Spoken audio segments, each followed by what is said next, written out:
Olá, boa tarde. O Link Espírito Santo especial deste sábado, dia 13 de junho, está começando. Veja agora as principais notícias que foram destaques nesta semana. Justiça obriga a Secretaria de Saúde a detalhar dados do painel da Covid-19. Especialistas criticam fala de chefe da OMS sobre transmissão rara entre assintomáticos do novo coronavírus. Pacientes com doença renal representam 7% dos casos graves da Covid-19 aqui no estado. Decisão do Ministério da Saúde de mudar forma de divulgar os números do novo coronavírus provoca polêmica. E em Colatina, a Secretaria de Saúde pede ajuda à população para aumentar a taxa de isolamento, uma das piores do estado. E tem ainda as dicas da agenda cultural para você curtir o final de semana em casa. O Link Espírito Santo já está no ar.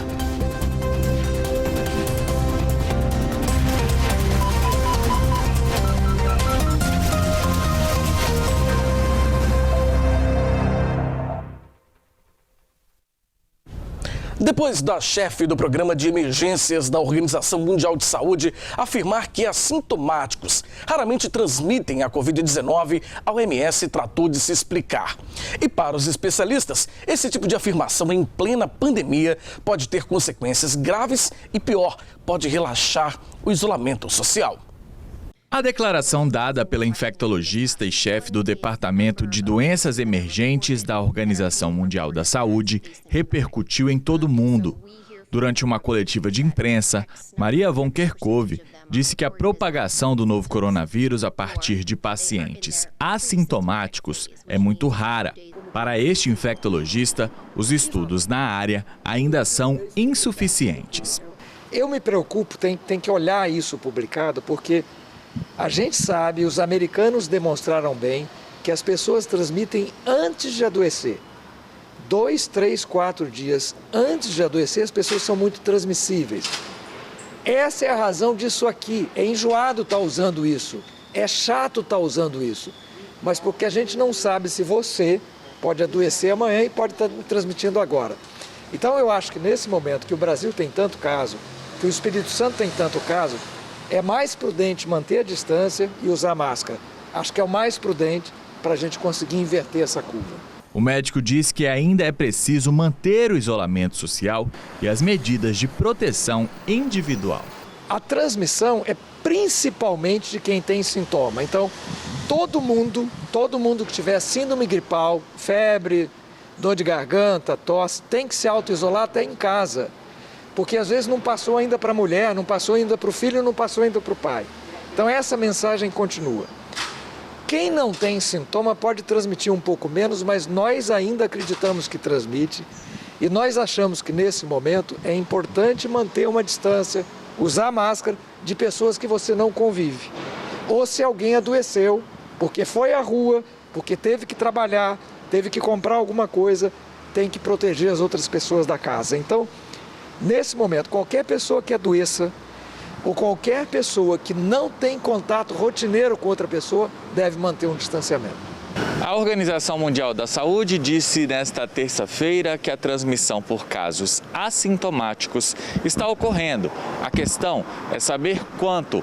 Enquanto isso não é definido, os especialistas dizem que o melhor caminho é continuar seguindo as recomendações das autoridades de saúde.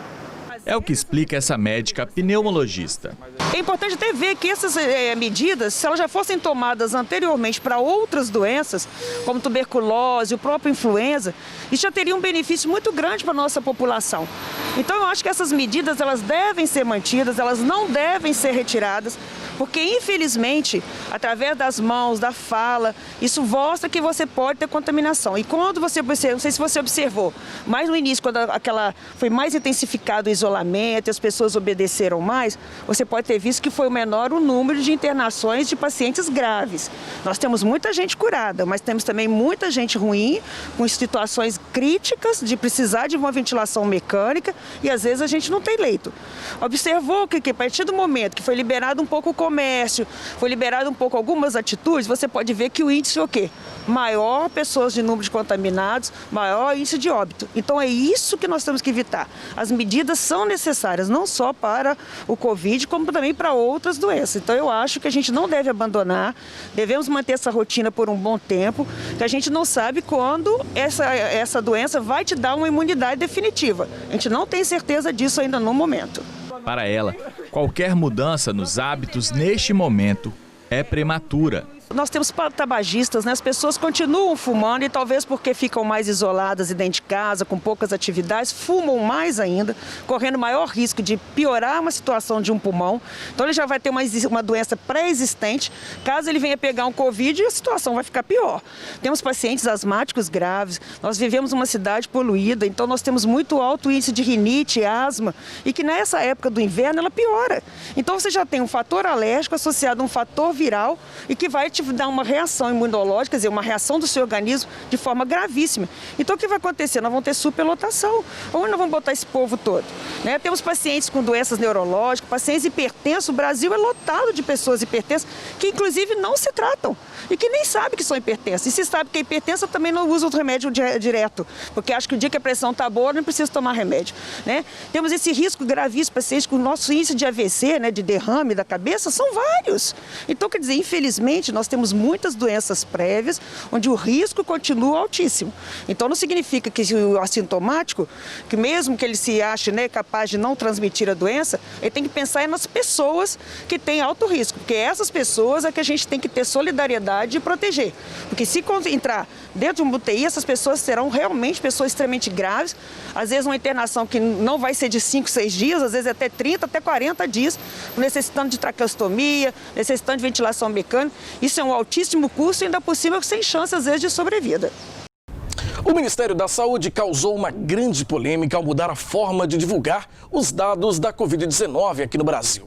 A medida foi duramente criticada por pesquisadores, médicos e até por políticos.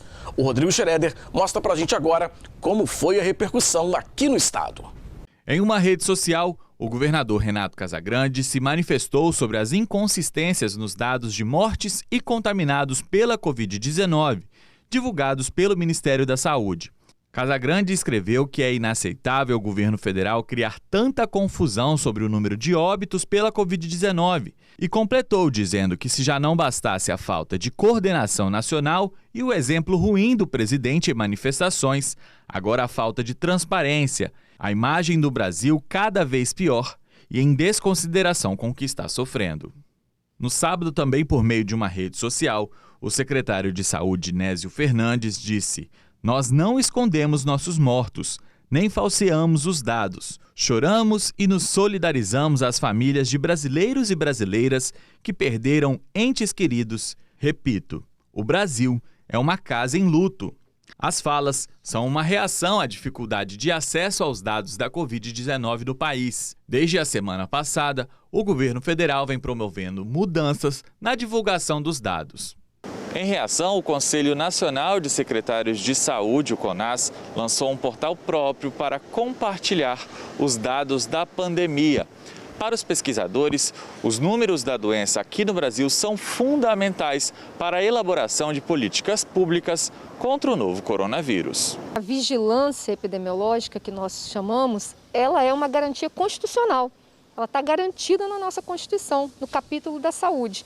A vigilância, ela é super importante e, eu diria, fundamental para a tomada de decisão dos gestores, porque sem informação, sem os dados que poderão gerar informação, não tem como nós tomarmos boas decisões.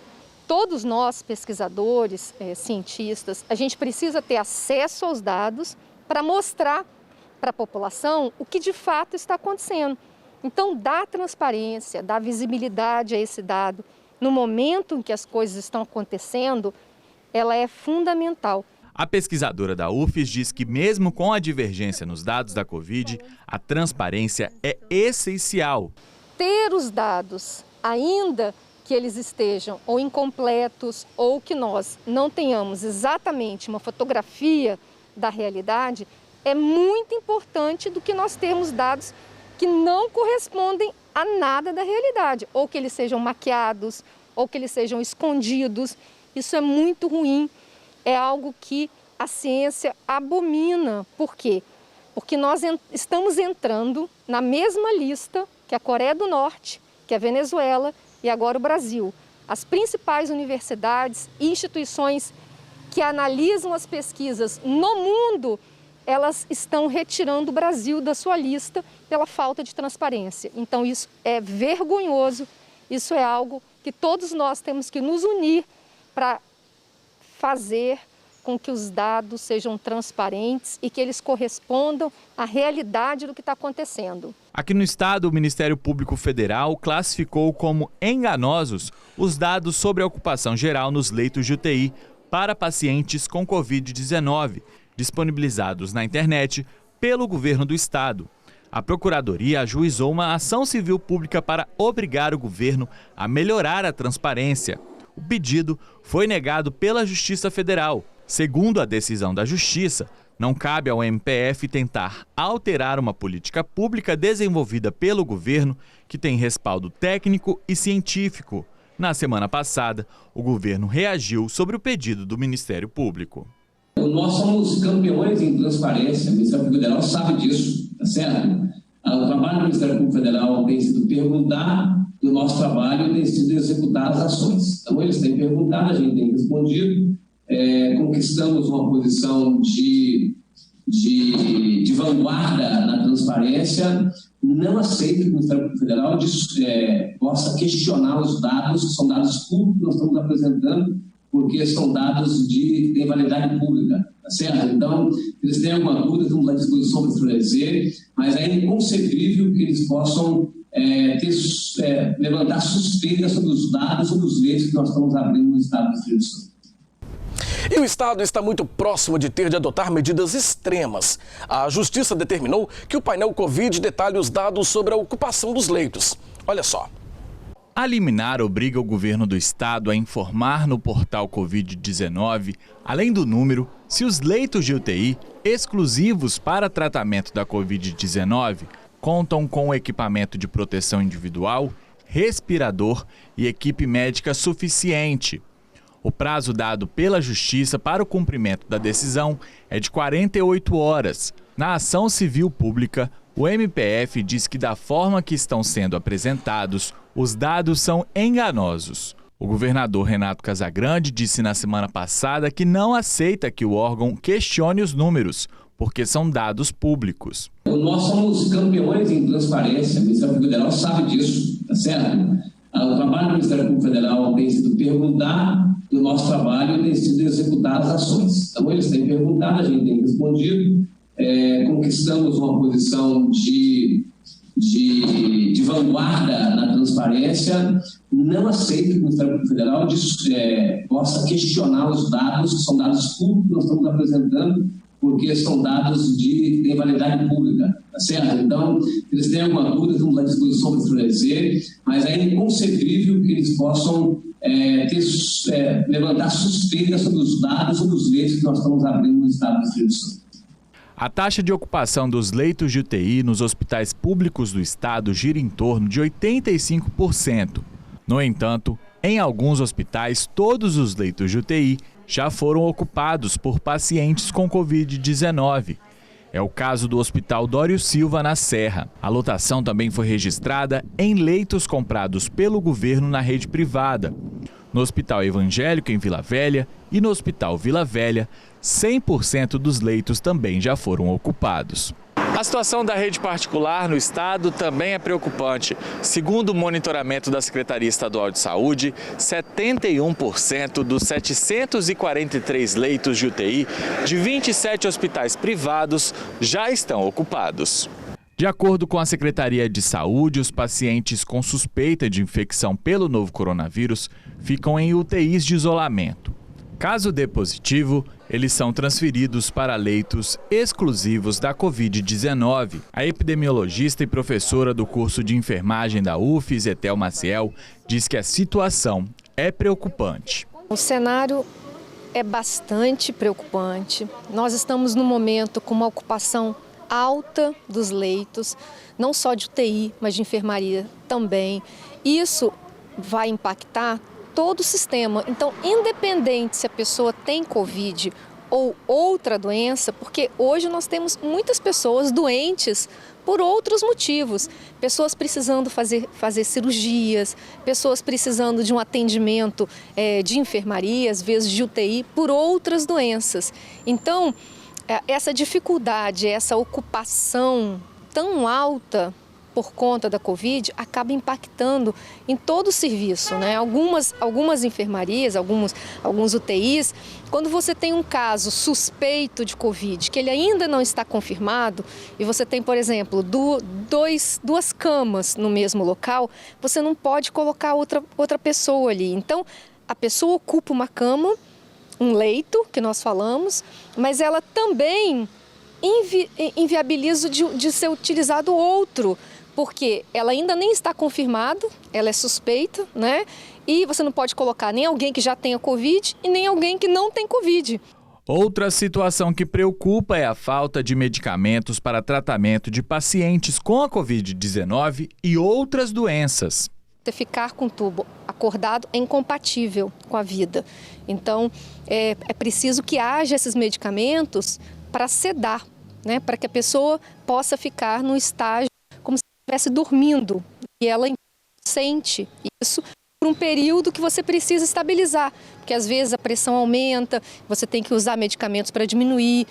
São várias questões que estão envolvidas nesse equilíbrio para manter a vida.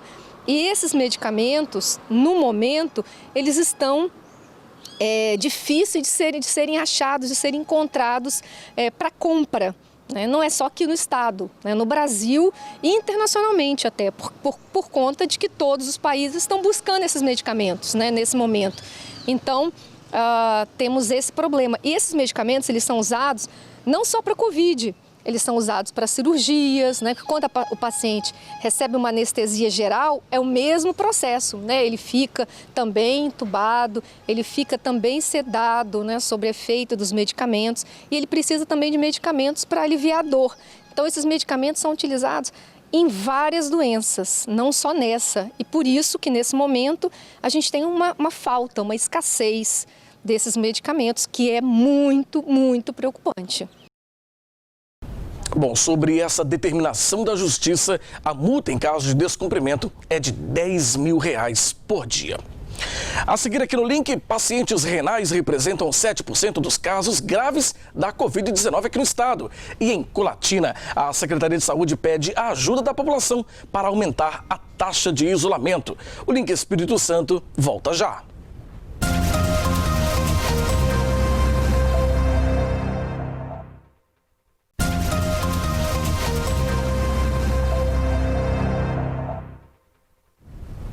As doenças renais aparecem no painel Covid como uma das principais comorbidades para complicações da doença. O funcionamento dos rins é diretamente afetado pelo vírus. Cerca de 7% das vítimas do novo coronavírus no Espírito Santo têm como comorbidade algum tipo de doença nos rins. Os pacientes renais estão no grupo de risco da Covid-19 porque o mau funcionamento dos órgãos afeta a imunidade. O que acontece? Acontece uma resposta imune mais desorganizada. Inicialmente, quando a pessoa é infectada pelo Covid, tendo doença renal ou não, ela tem uma tempestade que a gente fala em relação ao número de viremia. As partículas virais, elas aumentam e o vírus começa a agir em determinadas células, por exemplo, as células endoteliais. E aí os pacientes que têm doença renal já têm um comprometimento endotelial. E aqueles pacientes que desenvolvem a forma grave do Covid, que necessitam de internação, até 40% deles também podem desenvolver alterações renais por conta dessa lesão celular, levando a proteinúria, que a gente fala que é a perda de proteína no xixi, hematúria, que é a perda de sangue no xixi. Então, independente da pessoa ter doença renal ou não, o vírus ele tem esse tropismo pelas células renais, pelas células endoteliais do rim, entendeu?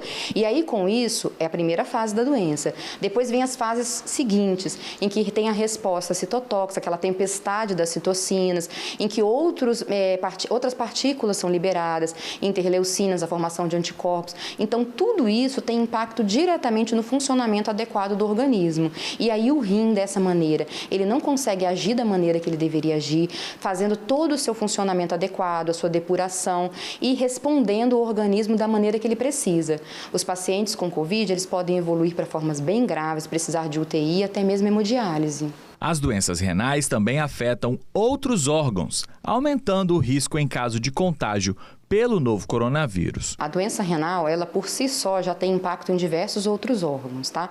O rim, ele é um rim que interage fisiologicamente em outros órgãos. Então, o paciente renal, ele tem maior risco cardiovascular, uma resposta imune um pouco mais deficiente, ele pode ter anemia, doenças ósseas com a evolução da doença. Então, já é um paciente que já tem debilidades em diversos outros órgãos, inclusive no rim, que nesse momento em que ele pode ser infectado pela Covid, há uma necessidade do funcionamento adequado desse órgão. E isso não acontece se o paciente tiver um grau de doença renal elevado. A médica diz que durante este período de pandemia tem crescido a busca por atendimento. A gente tem, de fato, aumentado a demanda bastante dos atendimentos, principalmente para os pacientes que têm alguma manifestação renal e não gostariam de ir ao pronto-socorro para evitar, no caso, uma possível exposição. Visto que se a gente olhar também locais de contaminação, o hospital é onde tem pacientes internados, né? Todo esse risco maior. Quem tem algum tipo de doença crônica, além de adotar medidas de higiene pessoal, usar máscara e manter o isolamento social, também deve seguir com os tratamentos, tudo para que as doenças não se agravem, principalmente nesse momento de pandemia.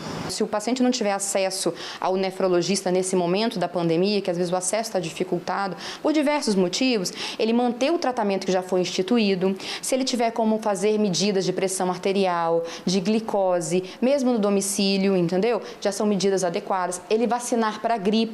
O paciente renal crônico é um paciente, dentro da campanha do Ministério, como paciente de risco. Então, a vacinação para a gripe, ela não vai tratar o coronavírus, tá? Mas ela vai evitar que o nosso diagnóstico, na hora, fique um pouco mais difícil de ser feito. E ele vai estar se protegendo de uma outra doença, que é o influenza, que também tem uma alta taxa de mortalidade, né, de uma forma geral. Então, a vacinação para a gripe, as medidas de isolamento de contato, as medidas de utilização das máscaras, todas essas medidas. O paciente renal crônico, ele é um paciente de risco. Se os pacientes, por exemplo, forem fazer diálise, o paciente que faz hemodiálise e ele for com transporte, manter as janelas abertas para ventilação, tentar manter o paciente sentado uma distância um do outro. Também é um paciente que tem que ficar mais retaguardo no seu domicílio. Então, são algumas medidas que vão ter impacto positivo lá na frente se esse paciente vir a ser contaminado. Em Colatina, a Secretaria de Saúde está pedindo a colaboração da comunidade para aumentar a taxa de isolamento. Quem tem os detalhes para a gente é o Altemar Collen. Boa tarde para você, Altemar. Boa tarde, Fabiano. Boa tarde a todos que nos acompanham aqui no Link Espírito Santo nessa edição especial de sábado. Colatina tem hoje uma das piores marcas de isolamento social aqui do estado. E isso fez com que a secretária de saúde aqui do município gravasse um vídeo solicitando a colaboração da população na luta contra a Covid-19. Muitos não têm seguido as orientações. Ontem, por exemplo, uma enorme fila sem as medidas de proteção necessárias se formou na Agência Central da Caixa Econômica. Há muitos dias não se via tanta gente na fila da agência da Caixa Econômica Federal no centro de Colatina. Era tanta gente que a fila dava a volta no quarteirão. As liberações seguem um cronograma ligado ao mês de nascimento do trabalhador. Até a data da liberação, os recursos já depositados nas poupanças digitais podem ser utilizados apenas para pagamento de contas, boletos e compras por meio do cartão de débito virtual. Isso para evitar que cenas como essas aconteçam. Mas, como se viu nesta sexta-feira em Colatina, teve muito beneficiário que não utilizou a verba pelo aplicativo e deixou para sacar o dinheiro. Mas o pior disso tudo é que muita gente não estava obedecendo o distanciamento ideal. Algumas pessoas estavam sem máscaras e outras usando a máscara de maneira errada. medidas básicas para evitar a contaminação pelo coronavírus. Segundo dados da Secretaria Municipal de Saúde, Colatina tem um número já aproximado de 700 casos confirmados da Covid-19. E o número de óbitos já chega a 12. Só nessa semana foram 5 mortes causadas pela doença. Desde a última segunda-feira, o comércio de Colatina funciona com os estabelecimentos abrindo em dias alternados e somente de segunda a sexta-feira, de 10 da manhã às 4 da tarde. Mas parece que nada mudou. O movimento de pessoas na área comercial continua praticamente o mesmo. O município está classificado na situação de risco alto no painel da Covid-19 no Espírito Santo. Mas mesmo assim, continua entre as cidades com menor índice de isolamento social. A secretária municipal de saúde enfatizou o momento e pediu atenção e cuidado à população para essa situação. Nós estamos extremamente preocupados, nós temos quase 2.000 casos notificados. Vocês podem ver que os nossos números de casos positivos, eles mais do que dobraram nos últimos 30 dias. Nós passamos também um período grande dessa pandemia relativamente com uma letalidade muito baixa. Morria-se pouco de coronavírus em Colatina. Nós estamos experimentando esse aumento que nos deixa completamente apavorados e muito preocupados. Colatina hoje tem um aumento muito expressivo da letalidade. Nós estamos também com um aumento muito importante do percentual de pacientes internados. Hoje nós temos mais de 20 pacientes internados nos hospitais da rede pública e privadas do município. É preciso que nós tenhamos cuidado, porque nós estamos relativamente atrasados um pouco em relação ao número de casos da região da Grande Vitória. Então, todo o interior do Espírito Santo, nós estamos vendo agora um número muito grande de casos. É preciso que nós lembremos disso. O feriado não é para fazer turismo, não é para fazer festinha, não é para se aglomerar dentro de casa. Vamos nos manter vigilantes. Nós vamos colher as consequências de um feriado prolongado daqui a 15 a 20 dias. É muito importante para que nós consigamos garantir a capacidade de atendimento da população colatinense, da população de toda a região, para a qual os nossos hospitais municipais aqui são referência. Nós não vamos conseguir atender a todos se nós continuarmos com esse aumento agressivo dos números de casos positivos. É muito importante a gente pensar que quando sai um resultado positivo, gente, aquela pessoa que testou positivo, ela pode, infelizmente, ter contaminado muitas mais. Então, é nisso que nós precisamos focar. Não existe um tratamento estabelecido e eficaz, não existe vacina. A única coisa que nós podemos fazer, que se tem comprovação que surte efeito, é manter o distanciamento social. Essas são as informações hoje aqui de Colatina, nessa edição especial de sábado do Link Espírito Santo. Voltamos agora à Vitória. Obrigado, Altemar. A Petrobras anunciou um reajuste de 5% no preço do gás de cozinha. Nós vamos direto à nossa redação em Linhares conversar com Cláudio Alves, que tem as informações. Boa tarde para você, Cláudio. Olá, Fabiano. Boa tarde para você e a todos que assistem ao Link deste final de semana. É isso mesmo. O reajuste de 5% foi anunciado pela Petrobras, mas aqui em Linhares, pelo menos por enquanto, não houve reajuste. Há alguns meses, os moradores de Linhares sentiram dificuldades de comprar o gás de cozinha pela falta de abastecimento nas revendas. Hoje, o fornecimento já está normalizado, mas a Petrobras anunciou nesta semana uma correção. Com o aumento do preço do gás nas refinarias, já era esperado que esse valor fosse repassado para o consumidor final, chegando a um reajuste de até 5%. Nas distribuidoras do município, o novo valor será segurado, uma vez que há no estoque botijas compradas pelo preço antigo. No entanto, a previsão é de que até o final de semana o consumidor pague um pouco mais caro. E com o isolamento social, muita gente está trabalhando no formato home office. Mas mesmo no ambiente doméstico, é preciso ter atenção à postura na hora das tarefas para evitar as famosas dores lombares. Com distanciamento social, muitas pessoas têm trabalhado em regime home office. Em contraponto a isto, tem aumentado também a busca por profissionais para o tratamento de dores na lombar. Ao seu domicílio, os profissionais muitas vezes não têm os aparatos necessários que são encontrados no seu local de trabalho, no seu ambiente domiciliar. Então isso ocasiona várias sobrecarga mecânica, principalmente na região da coluna vertebral. E isso vem aumentando gradativamente ao decorrer do tempo. Quanto mais se estende esse período de isolamento, mais aumenta esse problema decorrente da coluna vertebral necessariamente. De acordo com o fisioterapeuta Wagner Muniz, não é apenas uma dorzinha, mas sim um problema de saúde e não devemos nos prender ao uso de medicamentos. Isso mesmo, não é apenas uma dorzinha. Muitas vezes a gente se prende fazendo uso de medicamento, muitas vezes indiscriminado. E eu costumo fazer uma analogia como se fosse uma residência. Sua residência está lá, sua residência tem alarme e na madrugada esse alarme tocou. O que você faz? Você acaba tomando a medida de desligar o alarme porque você está cansado, você teve um dia estressante e acaba optando por não levantar porque esse alarme ele toca rotineiramente. Você desligou o alarme, mas o problema foi resolvido? Não, o ladrão está lá dentro da sua casa. É isso que acontece quando a gente toma o medicamento para a questão da dor. A gente apenas desliga o sinal de alerta, que é a dor, mas a gente não resolve o problema. Ele ainda deu algumas dicas que podem ser aplicadas durante a rotina de estudos e trabalho para que este tipo de problema seja evitado. Olha só, são dicas simples.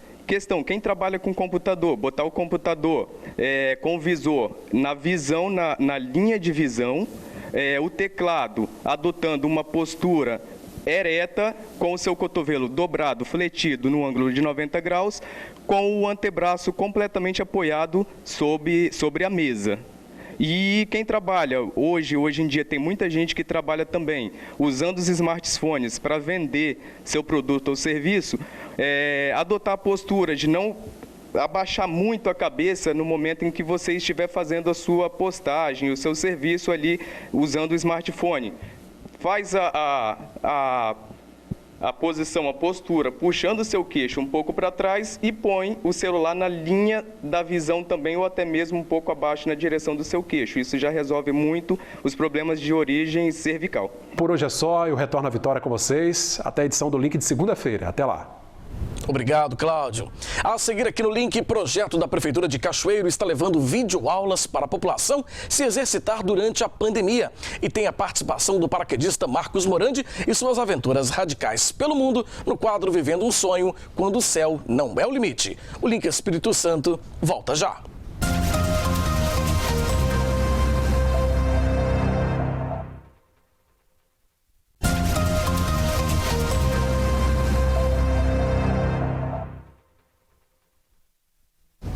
O Ministério Público notificou a Prefeitura de São Mateus para intensificar a fiscalização e evitar a aglomeração de pessoas, especialmente na praia de Guriri, durante o feriado. Nós vamos direto até lá conversar com a Nariane Lopes, que tem os detalhes para a gente. Boa tarde para você, Nariane. A ilha de Guriri atrai centenas de turistas, principalmente em feriados prolongados como este de Corpus Christi. Mas, diante da pandemia, o balneário está assim, praticamente vazio. A barreira sanitária começou a funcionar na noite de quarta-feira, véspera do feriado. Profissionais de saúde e militares estão aferindo a temperatura e controlando o acesso ao balneário.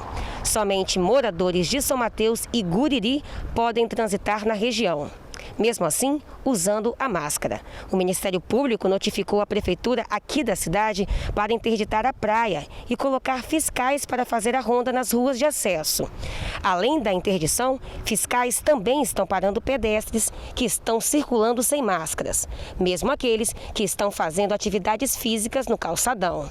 O balneário segue sendo de maior incidência da doença aqui em São Mateus.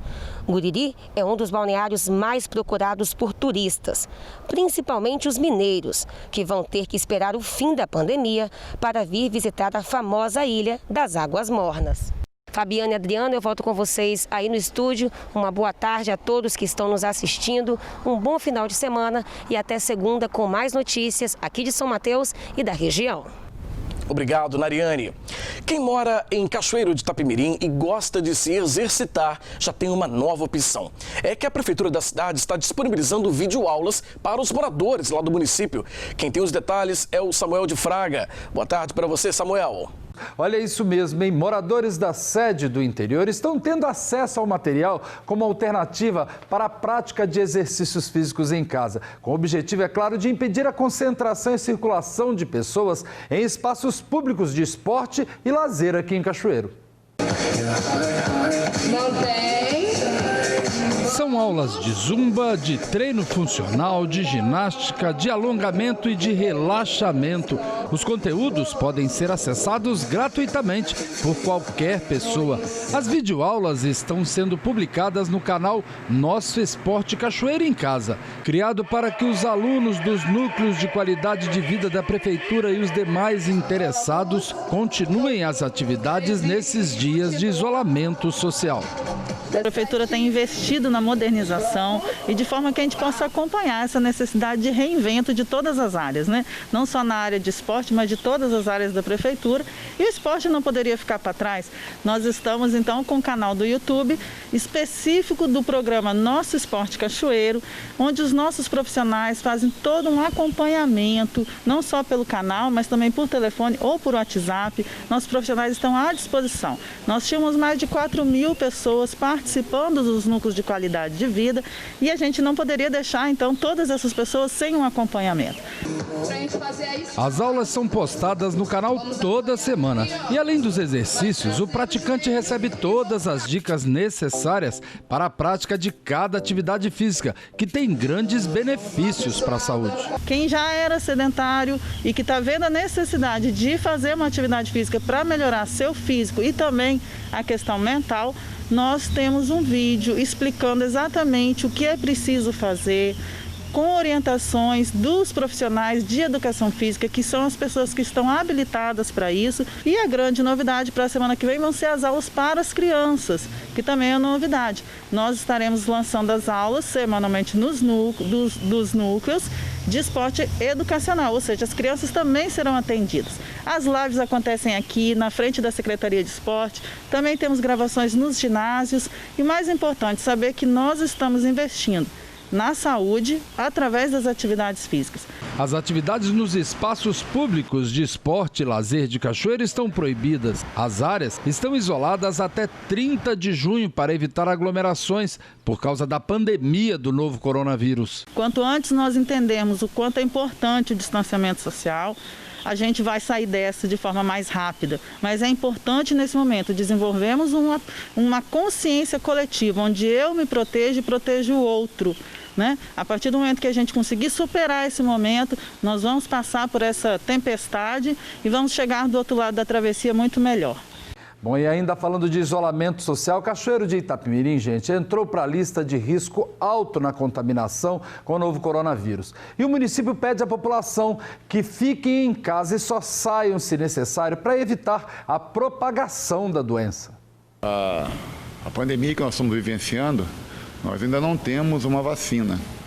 Então, a única forma de nós estarmos contendo o nível de aceleração do contágio das pessoas é nós cumprindo aquelas recomendações que as unidades de saúde, né, estão preconizando. Uma delas é o isolamento social. Claro, aquelas pessoas que precisam trabalhar, que não tem como, né, ficar em casa, essas pessoas sim deverão sair. E quando sair, usar máscara, fazer asepsia com álcool gel ou água e sabão. E também procurar fazer o distanciamento social, que é ter pelo menos 1,5 metro de distância entre uma pessoa e outra. Por quê? Porque as nossas taxas de isolamento estão muito ruins, né? Nós estamos aí com a média de 43% da nossa taxa de isolamento, onde o Estado ele está considerando como aceitável 55%, os órgãos de saúde preconizam 70%, e aí nós temos que trabalhar sempre isso, né? Porque independente do grau de risco, e que a cidade esteja, né, os deveres e responsabilidades começam com o indivíduo. Então, se eu não tenho necessidade de sair de casa, eu fico em casa. Agora, se eu tenho que sair para trabalhar, então que eu use máscara, que eu faça o distanciamento social e que eu faça também a higienização, o autocuidado. Isso é muito importante. A gente viu aí que no Disque Aglomeração mais de 1.000 chamadas foram realizadas, ou seja, a gente vê que alguns estabelecimentos comerciais, principalmente os bares, né, que insistem em atender presencialmente, insistem em abrir nem que seja meia porta, que a gente pode falar para esse tipo de comércio que não está cumprindo com as regras do decreto. O último decreto do município, ele está estritamente igual à recomendação do decreto estadual, onde proíbe a comercialização de bebidas alcoólicas, bares, de funcionamento de bares. E é muito ruim quando a gente verifica alguns estabelecimentos abertos. E aí, estando abertos, havendo aglomeração de pessoas, é o risco que esse dono desse estabelecimento, ele incorre em ser contaminado, porque pode ser que algum daqueles clientes que ele vai receber esteja contaminado, possa inclusive estar assintomático, né, sem estar sentindo nada, aquelas características próprias da doença, e vir disseminar o vírus para mais pessoas. E aí, assim, a falta de entendimento para com essas recomendações e as determinações, acaba que a gente vai ter um número maior de pessoas infectadas e disseminando esse vírus para mais outras pessoas. Esses foram os destaques aqui do sul do estado. Um bom final de semana para vocês. Eu volto na segunda-feira com outras informações aqui da região. Até lá. Obrigado, Samuel. E agora a gente tem as dicas da agenda cultural para você aproveitar o seu fim de semana sem sair de casa, claro. Boa noite, Brasil! Bem-vindos mais uma vez ao Olimpo! Talvez cancelem o programa de hoje, por causa do tumulto na cidade. Na Netflix, estreia Reality Z. O Rio de Janeiro está sob um ataque zumbi e os participantes de um reality show buscam abrigo em um estúdio de TV. O grupo de confinados precisa agir com muito cuidado se quiser sobreviver ao ataque. Bando de gente morta andando por aí.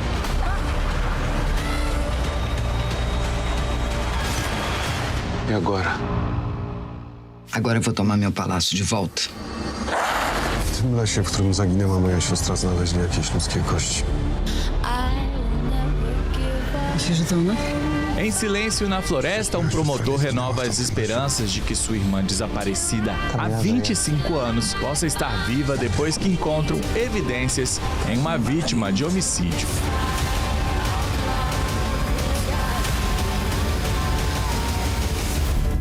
Sono tipo delle leggende su quel posto. Pare siano successe cose terribili. E em Curon, depois de 17 anos, uma mulher volta para sua cidade natal com os filhos gêmeos adolescentes. Mas ela desaparece e os dois devem enfrentar o passado sombrio da família. Il lago si è risvegliato. La maledizione distrugga tutto. E chegou a hora do quadro Vivendo um Sonho quando o céu não é o limite, com o paraquedista Marcos Morandi. Boa tarde para você, Morandi. É com muita alegria que eu trago hoje para o nosso quadro o assunto em relação ao meu projeto de salto de helicóptero na Praia da Costa. Como todo paraquedista, residindo em Vila Velha, abrindo a janela, eu sempre olhei para os céus e vislumbrei a possibilidade de saltar em frente de casa. Foi um momento muito especial, a gente teve que vencer alguns obstáculos. Foi um salto inédito, considerando a altitude e o tipo de aeronave que nós utilizamos. Um esquilo consegue atingir elevadas altitudes, mas saltamos a 12.100 pés, dentro de uma perspectiva muito bacana, porque diferentemente de quando nós estamos dentro de uma aeronave, numa janelinha, observamos a paisagem, a perspectiva deste salto, a ótica filmada, como os senhores verão a seguir, nos proporcionou belíssimas imagens dessa maravilhosa cidade, essa praia que eu tanto gosto, que é a Praia da Costa, atingindo também Vitória, como os senhores verão a seguir, em razão da altitude. Por ser uma praia que tem características de ventos fortes, tivemos que considerar a intensidade dos ventos, os ventos de camada que nesse dia chegaram até próximo dos 40 km por hora, e também a topografia. Digamos que, entre aspas, o paredão dos prédios representa um obstáculo, inclusive podendo gerar turbulência, que é uma das maiores ameaças para qualquer paraquedista. Lembrando que o conceito do velame, que seria a nossa vela ou asa, voltado ao paraquedismo em razão da queda livre, tem um conceito aerodinâmico diferente de outros esportes aéreos. Fizemos um levantamento, inclusive, do horário aonde o vento fosse menos intenso. Optamos como área de pouso a areia próxima à Avenida Champagnat, onde existe um corredor de prédios, digamos assim. Também representou um grande obstáculo no caso de área de fuga, limitando assim as possibilidades. Priorizamos como área de fuga o mar, né? Da areia para o mar. No caso de um pouso de emergência, precisamos também de um apoio de uma equipe de solo, visto que é um ambiente público. Nós contamos com esse apoio. E o mais importante de tudo, além de um piloto qualificado com a licença homologada, as credenciais pela ANAC, que representa as autoridades aeronáuticas, dentro da legislação brasileira, todo lançador de paraquedistas, no caso pilotos, eles precisam ter uma licença especial. Também a cooperação, que foi fundamental, das autoridades aeronáuticas, tanto a ANAC, que no caso dessa região, o controle centralizado no Nordeste, e também a equipe de controle do espaço aéreo restrito, que representa a Praia da Costa, cuja competência está atrelada à equipe da torre de comando do aeroporto de Vitória. Todo salto de paraquedismo precisa ser acompanhado de um documento que nós chamamos de NOTAM, internacionalmente conhecido como Notice of Airmen, que trata-se de uma licença para atuação de lançamento de paraquedistas numa determinada área, e isso normalmente fica caracterizada uma janela numa carta aeronáutica, acessível a todos os pilotos que passem por essa região, sabendo que existe uma atividade de paraquedismo.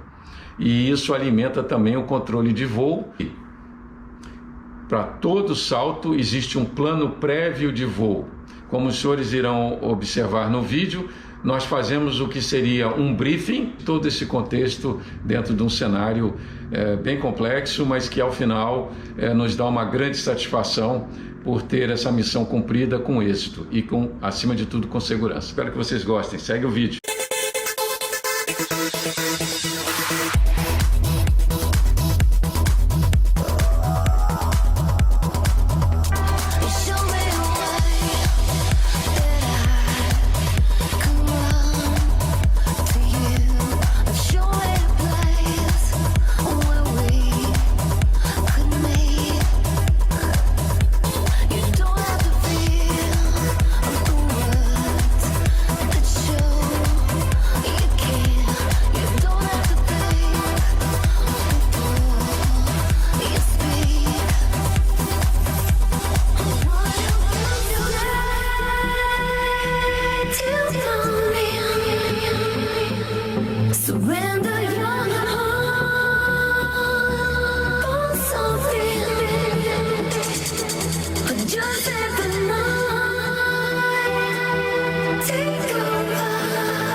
Agradeço pela audiência, valeu, até a próxima.